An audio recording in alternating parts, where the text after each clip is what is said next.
예수님의 말씀은 종종 너무 파격적이어서 사람들의 마음을 불편할 때가 있습니다. 저는 사람들의 마음이 불편한 거를 맞대놓고 말을 잘 못하는 성격인데 예수님은 좀 안 그러셨어요. 오늘 설교 본문이 그렇습니다. 마태복음 21장 31절 후반절에 이런 얘기가 나옵니다. 내가 진실로 너희에게 이르노니 세리와 창녀들이 너희보다 먼저 하나님 나라에 들어가리라. 먼저 구원받는다. 먼저 나중 순서가 아니라 너희들은 구원 못 받고 너희들이 죄인이라고 말하고 있는 세리와 창녀가 오히려 구원받는다. 그런 얘기입니다.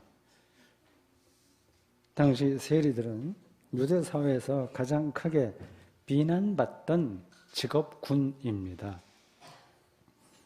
로마는 자기들이 식민 통치하는 나라에 일정 금액을 세금을 부과해요.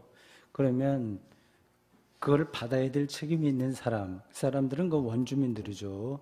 유대라고 하면 유대인 중에 대표를 뽑아서 그 지역에 세금을 받게 합니다. 그럼 이 사람은 로마 정부에서 말해준 것보다 더 많이 걷어서 그 차액을 착복합니다. 우리식으로 말하면 이 세리들은 친일 세력, 일제시대에 그렇게 볼 수 있습니다. 창녀들이 왜 손가락질을 받는지는 긴 설명이 필요 없습니다. 인간의 생존에서 가장 중요한 성을 상품으로 다루기 때문입니다. 요즘 유럽의 몇몇 나라에서는 매춘부를 정식 노동자로 간주하고 있긴 하지만 일반적이지는 않습니다. 2000년 전 유대 사회에서 모든 이들에게 손가락질 받던 세리와 창녀가 하나님 나라에 먼저 들어간다는 이 예수님의 말씀에 동의할 사람은 손에 꼽기 힘듭니다. 지금도 그렇고 옛날도 그렇습니다. 이걸 굉장히 자연스러운 말로 이해하시면 안 돼요. 아주 이상한 이야기입니다.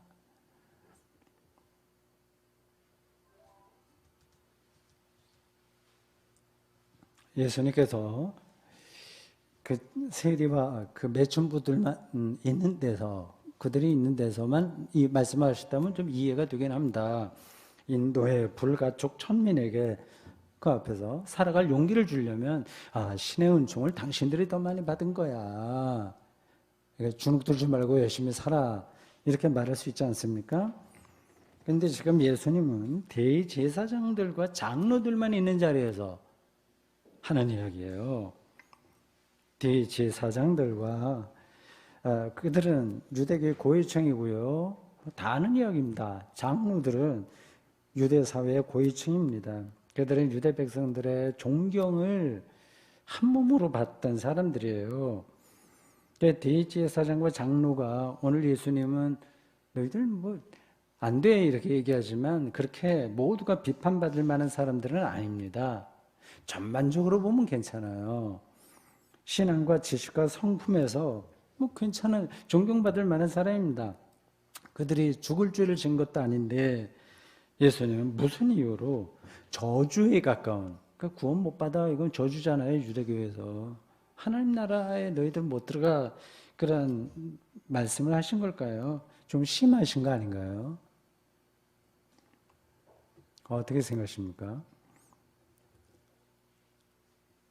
그 대답은 그래 복잡하지 않습니다. 본문 32절에 그 대답이 나와요. 대제사장과 장로는 세례 요한의 가르침을 받아들이지 않았고 세리와 창녀는 받아들였다고 하는 게 그 대답입니다. 세례 요한의 가르침은 예수님이 전한 말씀과 똑같이 하나님 나라를 향해서 돌아서라. 제발 좀 돌아서라. 그 얘기였어요. 그 삶을 가르쳐서 오늘 우리말 개역 개정 성경은 의의 도라고 했습니다. 요한의 의의 도 32절에 나와요. 호도스, 디카이오수네스 라고 번역했습니다. 의의 길이에요. 올바른 길입니다. 공동 번역으로 그 본문을 다시 읽어보겠습니다. 사실 요한이 너희를 찾아와서 올바른 길을 가르쳐 줄 때 너희는 그의 말을 믿지 않았지만 믿으면서 사는 게 쉽지 않습니다. 옳은 길을 믿는 게 쉽지 않아요.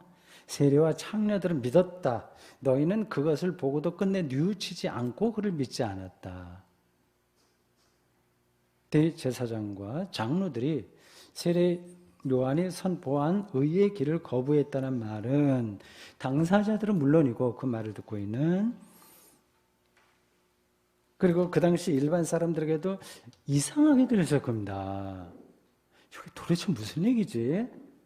하는 거예요. 누가 보더라도 대제사장과 장로는 의의 길을 따르는 유대교 전통에 아주 충실한 사람이었습니다.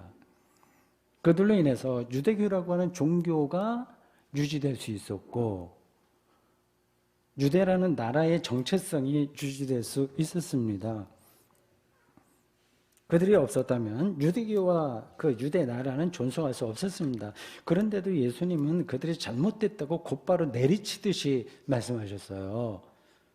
이런 예수님의 진단은 옳은 것일까요?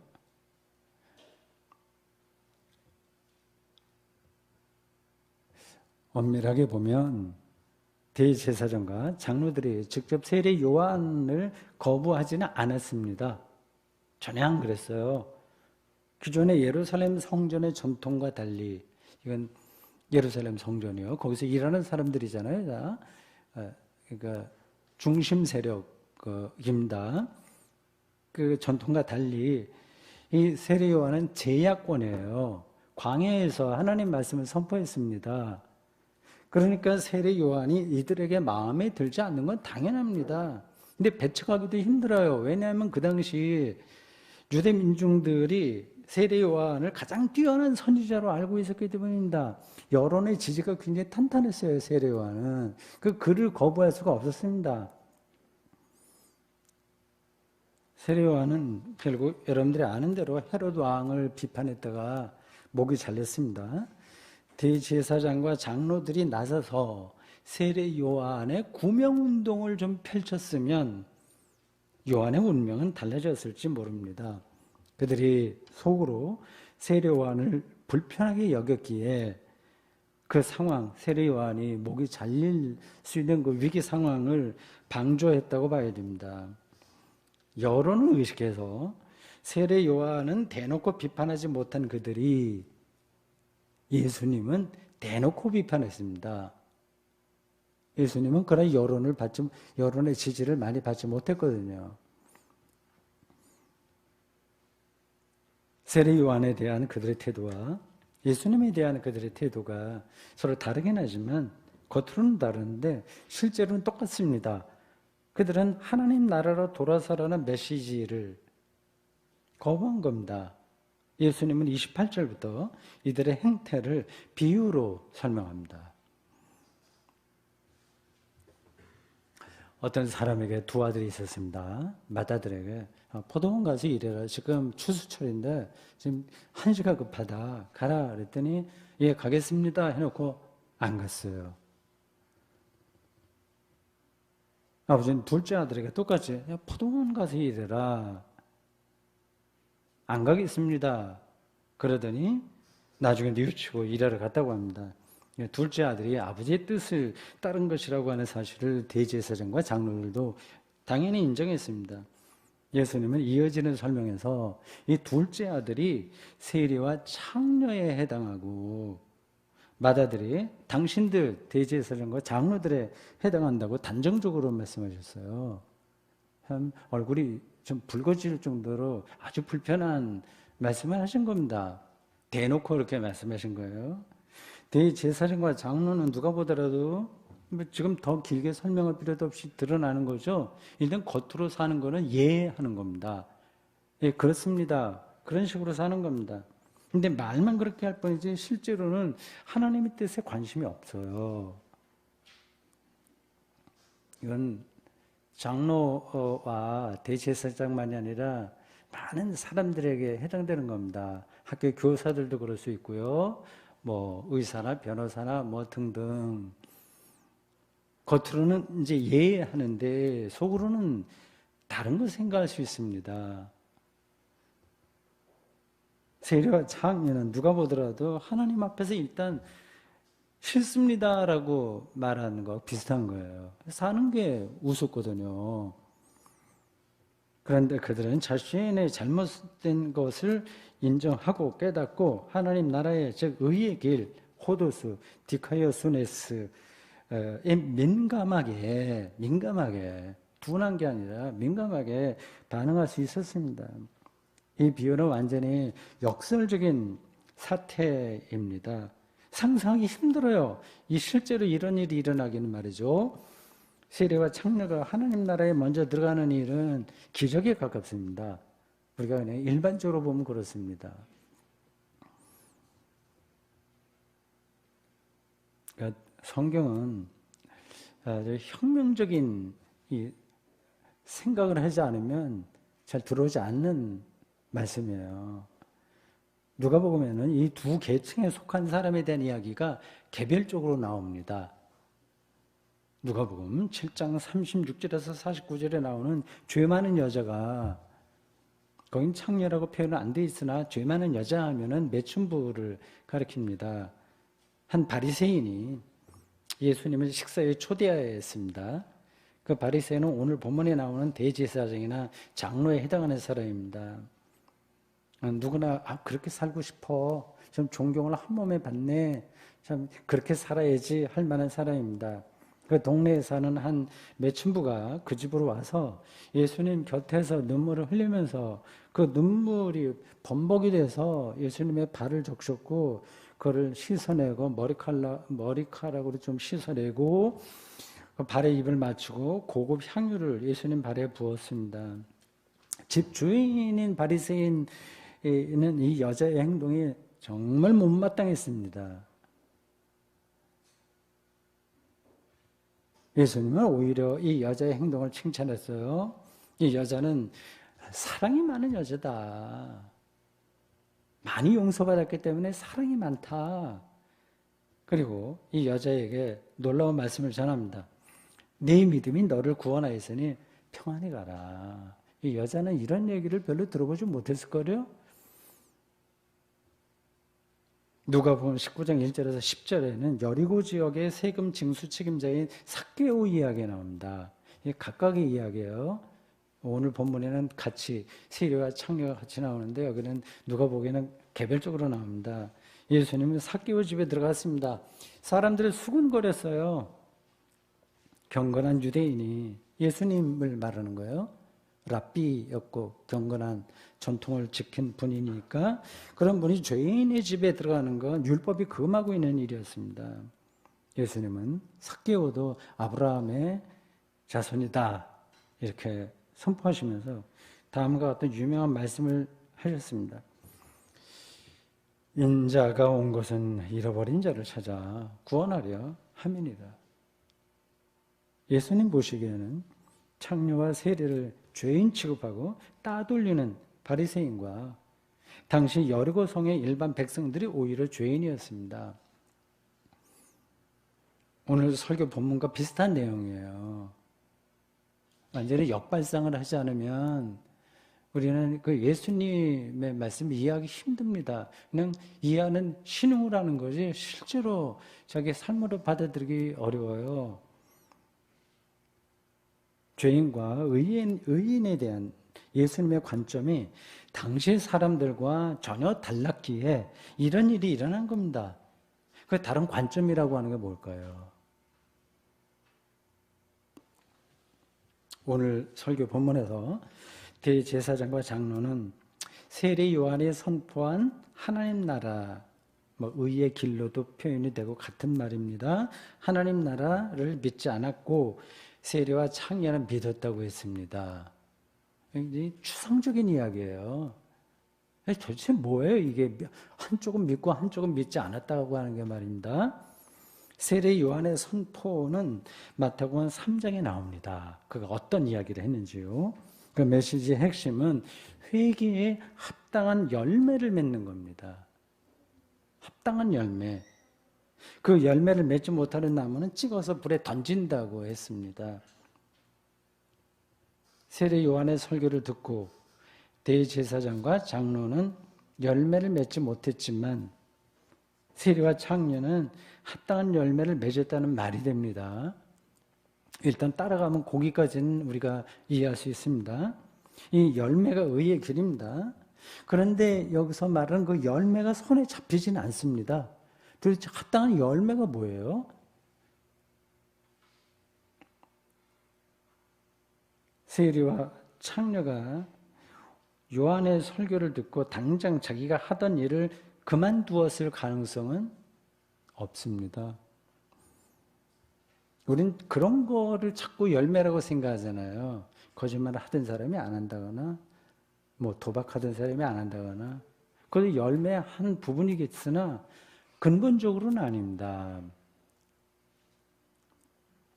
예수님의 발에 향유를 부었던 창녀가 그날로 창녀 일을 그만두었다는 말이 본문에 없어요. 그럼 어떻게 먹고 삽니까? 자기가 하던 일을 못하면. 예수님에게 인정받은 삭개오도 세리 일을 그만두었다는 말이 그 본문에 안 나옵니다. 자기가 하던 일을 그만두면 창피하다고 안 하게 되면 어떻게 합니까? 그러니까 하나님 나라의 합당한 열매라고 하는 게 무엇일까요?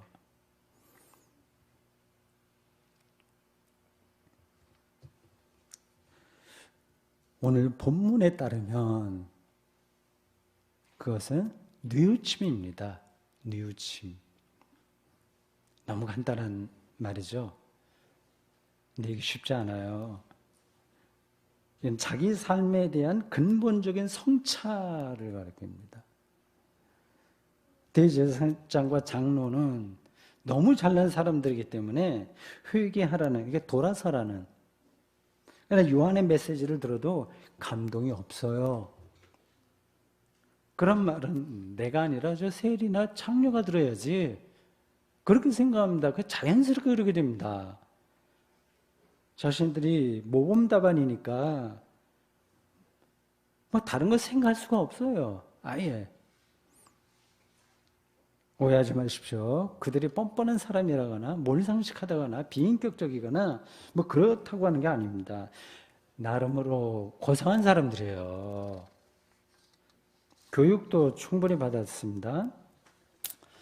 체면도 지킬 줄 압니다. 이미 인생살이에서 합격증을 받았기에 자신의 인생에 잘못이 있을지 모른다는 생각 자체가 없을 뿐입니다.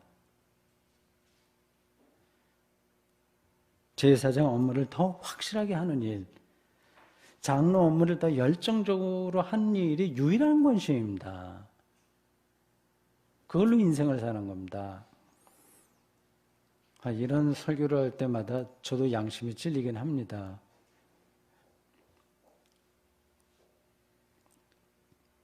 오늘 우리가 사는 세상에는 모두가 다 잘났습니다.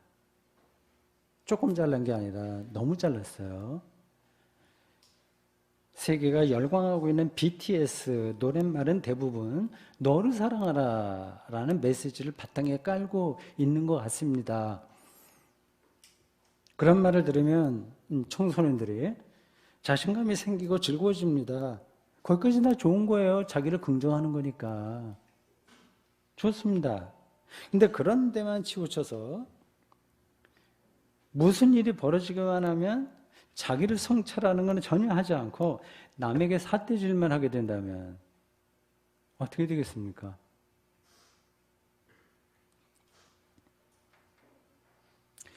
잘못된 불의 앞에서도 입 딱 다물고 살아야 된다는 뜻이 아닙니다.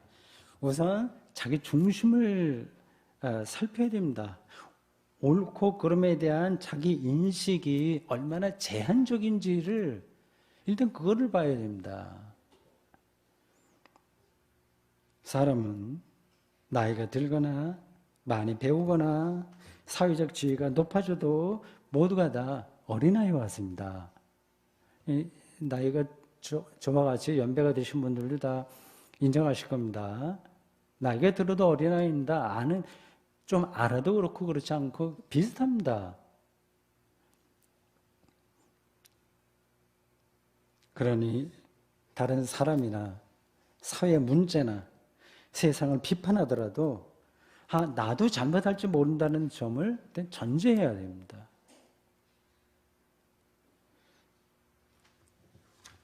세리와 창녀로 대표되는 사람들은 일단 자신들의 업적이 없어요. 이게 참 중요한 요소입니다. 없는 정도가 아니라 사람들에게 손가락질을 받을 지경입니다. 자신들이 얼마나 부족한지를 알아요. 그래서 자기를 부정합니다. 부정할 줄 아는 거죠. 이게 쉽지 않습니다. 거의 불가능합니다. 그래서 예수님은 가난한 사람이 복이 있다 이렇게 말씀하신 것 같아요. 가진 게 없어야, 이룬 업적이 없어야, 세상 사람들에게 칭찬을 듣지 않아야, 그러니까 아는 게 없어야, 정말 아는 게 없다는 게 아니라 자기가 아는 게 없다는 걸 아는 거예요. 그래야 하나님 나라에서, 즉 생명의 원천 앞에서 자신을 낮출 수 있기 때문입니다. 이런 자기 부정, 예수님의 말씀에 여러 번 강조되고 있는 자기 부정이 개인적으로나 사회적으로 얼마나 힘든지 저는 교회 안과 밖에서 한 가지씩 예를 들겠습니다. 다른 설교에서도 한 이야기입니다. 네, 그게 우리가 살아가는데 굉장히 중요한 아주 적나라한 노골적인 일들이라서 다시 한번 말씀드리겠습니다. 예로 두 가지를 드립니다. 첫째는 교회 안에서 있는 일로 목사의 연봉입니다. 대한민국 교회 목사의 연봉은 아시는지 모르겠지만 천차만별이에요. 아주 대형교회 이런 데는 억대를 받는 목사도 있을 거고, 뭐 연봉만이 아니라 이것저것 뭐 다른 거까지 다 합하면 제가 다 알지 못하지만 상당히 높고요. 최저 생활비도 받지 못하는 목사가 더 수두룩합니다. 같이 그리스도를 섬기는 사람들인데 그런 일이 벌어지고 있어요. 정말 이상하지 않습니까? 실제 목사의 연봉 액수에 많고 적으면 둘째치고 일단 목사의 연봉을 공무원처럼 아니면 교사처럼 표준화하는 일이 사실은 한국교회에 시급합니다.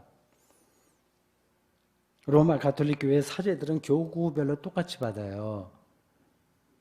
얼마인지 제가 정확하게는 모르는데 150만 원에서 200만 원 정도 받을 겁니다.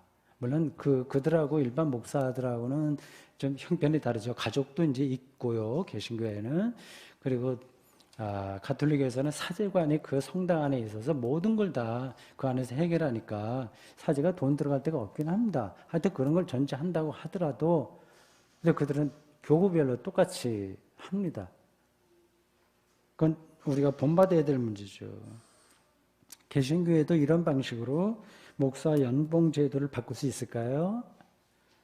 세례와 창녀의 영성이 있다면 현재 목사 연봉의 문제가 얼마나 잘못된 것인지를 뒤돌아볼 겁니다. 그게 뉘우쳐지는 거예요. 이러면 안 되는데. 그게 저절로 보입니다. 그게 이제 뉘우치는 겁니다. 오늘 대한민국 교회는 대제사장과 장로의 영성으로 살다 보니 이런 행태가 잘못이라고 전혀 생각하지 못합니다. 제가 지금 목사로서 목사 연봉 이야기를 한 거는 세상살이에서도 비슷한 일들이 똑같이 벌어지기 때문입니다. 지금 당장 모든 사람들의 연봉 차이를 무조건 없애자고 제가 말씀드린 게 아니에요. 그리고 연봉이 높은 분들에게 부담감을 주려고 이렇게 말씀드리는 것도 아닙니다.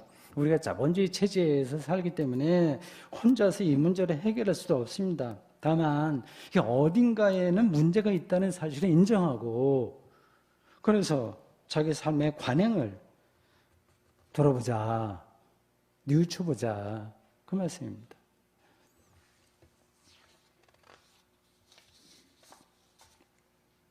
둘째는 교회 밖의 이야기로, 교회 안이나 밖이나 사실은 다 연결되긴 한 건데, 말도 많고 탈도 많은 아파트입니다. 지긋지긋한 이야기예요. 지구에 사는 생명체 중에서 자기가 사는 집을 자기가 직접 만들지 않는 생명체는 인간 외에 없습니다. 모두가 자기가 살던 자기가 져요. 새들 다 자기의 집을 짓습니다. 인간은 안 그래요. 또 안 그런 생명체가 있어요. 숙주를 이용하는 기생충 들은 그렇습니다. 옛날에는 우리도 집을 자기 손으로 지었어요. 동네 사람들 좀 도움을 받아서 이렇게 지었습니다. 지금은 전문 건축가가 짓습니다. 우리는 그것을 빌리거나 사서 삽니다. 여기까지는 어쩔 수 없어요. 문제는 사람이 살아가는데 앞에서 성 문제, 매춘부와 관련해서 이게 상품이 되는 것을 잠깐 말씀드렸는데 이 의식주에서 없어서는 안 될 이 한 부분이 일부 사람에게 독점되거나 치부의 수단으로 떨어진다는 사실입니다. 이거 오늘 대한민국을 어떻게 망가뜨리는지, 그리고 정신을 어떻게 황폐화시키는지 다 알고 있습니다.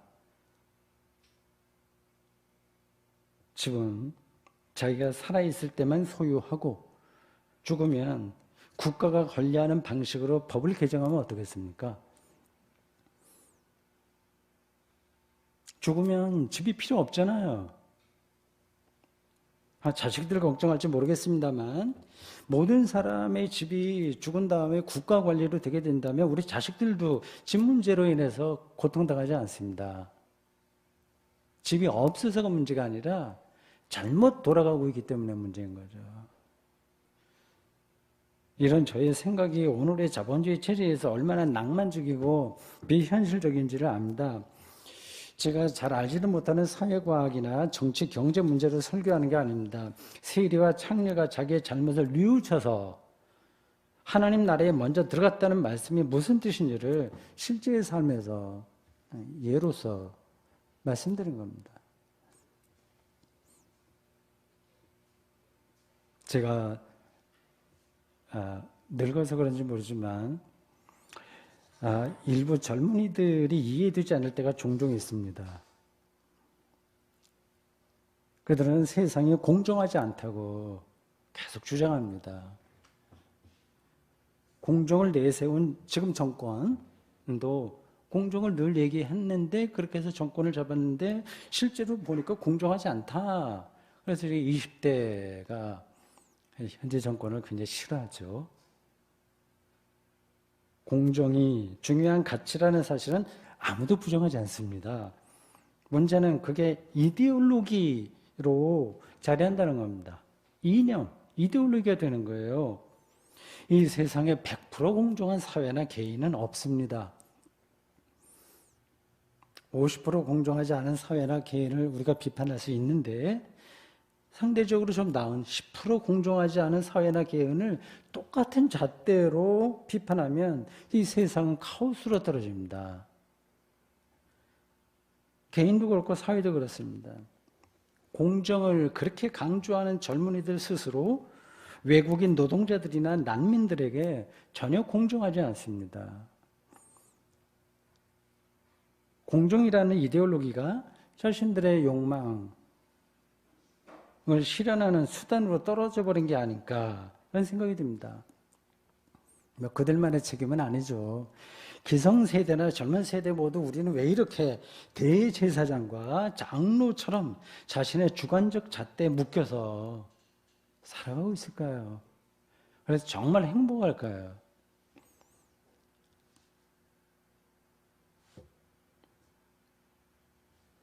답은 이미 앞에서 충분히 설명했습니다. 대제사장과 장로의 기득권에 물들지 말아야겠다가 생각도 들고 다른 한편으로 그게 저는 쉽지 않다는 사실, 이게 부담으로 다가왔을지 모릅니다. 저는 지금 마태복음을 비롯한 신약 성경 전체가 제시하는 근원적인 답을 하겠습니다. 지금 자신의 위치가 기득권이라 할 대제사장과 장로인가, 아니면 소외 계층이라 할 창녀와 세리인가 하는 점보다 더 중요한 사실은 세례 요한이 선포했고 예수 그리스도에게서 현실이 된, 리얼리티가 된 하나님 나라 앞에 서는 겁니다. 일단 그게 보여야 됩니다. 느껴져야 됩니다. 생명의 근원에 대한 경험만이 우리를 의의 길로 이끌어갑니다. 가장 간단한 그리고 거친 비유로 말씀드리면 이렇습니다. 사랑하는 사람이 자기 아버지라도 좋고 어머니도 좋고 아내도 좋고 자식도 좋고 자기가 사랑하는 사람이 다음 정거장에서 기다린다는 사실을 아는 사람은 지하철 빈자리에 내가 먼저 앉아야지 이런 식으로 이전 투구하면서 살지 않습니다.